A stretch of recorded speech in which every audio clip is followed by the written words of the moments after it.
मयंक एक multinational company में branch manager की जॉब करता था। एक दिन मयंक को ऑफिस से घर जाने के लिए लेट हो गया था। सर्दी की मौसम होने के कारण रात भी जल्दी हो गई थी। ठंड भी बहुत शुरू हो चुकी थी।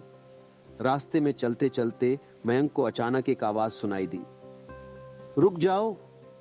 मयंक वहीं पर ही रुक गया और पीछे मुड़ के देखा, लेकिन पीछे कोई भी नहीं था। फिर से वही आवाज सुनाई दी, सामने देखो। जैसे ही मयंक ने सामने देखा तो उसे जमीन पर कुछ चमकती हुई चीज दिखाई दी। मयंक दौड़ के उस चीज के पास गया और देखा तो यह कोई साधारण चीज नहीं थी, बल्कि एक चमकता हुआ हीरा था। उसने वह हीरा अपने हाथ में लिया। उसकी चमक देखकर मयंक की खुशी का पार ना रहा, लेकिन मयंक को कहां पता था यह कोई साधारण है या नहीं, बल्कि एक मायावी हीरा है। अचानक उस हीरे में से आवाज आई, अगर तुम्हें और हीरे चाहिए तो इस जमीन को खोदो। इस जमीन के नीचे बहुत सारे हीरे हैं। मयंक खुश हो गया। उसने उस हीरे को अपनी जेब में डाला और जमीन खोदना शुरू किया। करीबन 2 फीट खोद काम करने के बाद अचानक मयंक डर के मारे चिल्लाने लगा। इसके कारण उसका संतुलन खो गया और जमीन पर गिर पड़ा, क्योंकि उस गड्ढे में से हीरे मोती नहीं बल्कि किसी इंसान का कटा हुआ सर मिला। अचानक वह सर हवा में उड़ने लगा और बोला, डरो मत, मैं तुम्हें कोई हानि नहीं पहुंचागा। मैं तुम्हें बहुत सारे हीरे जवेरात भी दूंगा। बस मेरी बात ध्यान से सुनो, मैं जहां जाता हूं वहां मेरे पीछे आओ।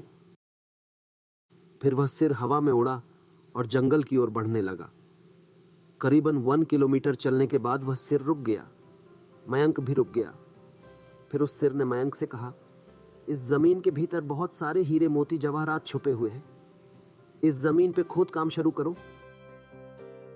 मयंक खुश हो गया और उस जमीन को खोदना शुरू कर दिया। खोदते खोदते उस जमीन के नीचे हीरा मोती तो नहीं मिले, बल्कि उस सिर का कटा हुआ धड़ मिला। उस सिर ने कहा, अब तुम्हें एक आखिरी काम करना है, उसके बाद मैं तुम्हें मालामाल कर दूंगा। तुम्हें कहीं से भी 1 लोटा खून लाना होगा। मयंक ने बोला, 1 लोटा खून? पर मैं 1 लोटा खून कहां से लाऊंगा? उस सिर ने कहा, चलो मेरे साथ। वो डरावना चेहरा मयंक को साथ लेकर थोड़ी दूरी पे गया। वहां उसे एक इंसान को जाते हुए देखा। वो सिर बोला, उस इंसान को मारकर उसका खून ले आओ। मयंक डर गया और बोला, नहीं नहीं, ये मुझसे नहीं होगा। मैं ये नहीं कर सकता। अगर तुमने ये काम नहीं किया तो मैं तुझे बहुत बड़ी मुसीबत में डाल दूंगा। फिर तुम्हारी पूरी जिंदगी नर्क बन जाएगी। मयंक ने हाथ जोड़कर उसे कहा, मुझे माफ कर दो। अगर मैंने उसे मार तो मुझे पुलिस गिरफ्तार कर देगी और मुझे जेल जाना पड़ेगा। उस सिर ने अपने तंत्र मंत्र की शक्ति से एक छुरी और लौटा प्रकट किया और गुस्से से बोला, अगर तुम मेरा यह काम नहीं करोगे तो मैं तुम्हारे पूरे परिवार को मौत के गाड़े उतार दूंगा। मयंक ने मजबूरी में आकर उस आदमी को मार डाला और उसका खून लेकर उस सिर के पास गया। उस सिर के कहने पर मयंक ने खून को उसके शरीर पर डाल दिया। फिर कुछ ही देर में वो कटा हुआ सिर उस शरीर पे जुड़ गया। ये सब देखकर मयंक की हालत अब खराब होने लगी। वो उस भूत को देखकर काफी डर गया।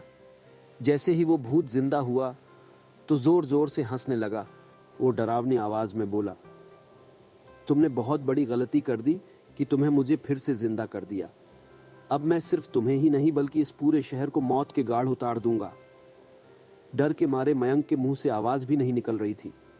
वो अपने जान बचाने के लिए वहां से दौड़ा, लेकिन उस भूत ने छलांग लगाकर मयंक को जमीन पर गिरा दिया और बोला, मुझे बहुत भूख लगी है, अब मैं तुम्हारा मांस खाऊंगा।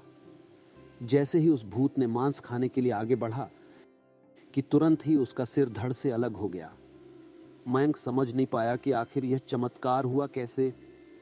जब मयंक ने पीछे मुड़कर देखा तो एक अघोरी बाबा खड़े थे। उस अघोरी बाबा ने कहा, जब तुम उस आदमी को मारकर उसका खून ले जा रहे थे तभी मैंने देख लिया था और समझ गया कि कुछ तो बुरा होने वाला है। इसीलिए मैं तुम्हारे पीछे पीछे यहां तक चला आया और मैंने अपनी मंत्र की शक्ति से उस भूत को फिर से मार दिया। अब तुम निश्चित होकर अपने घर जाओ।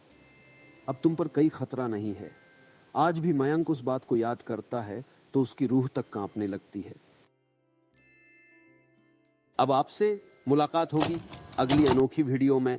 तब तक खुश रहिए और सलामत रहिए।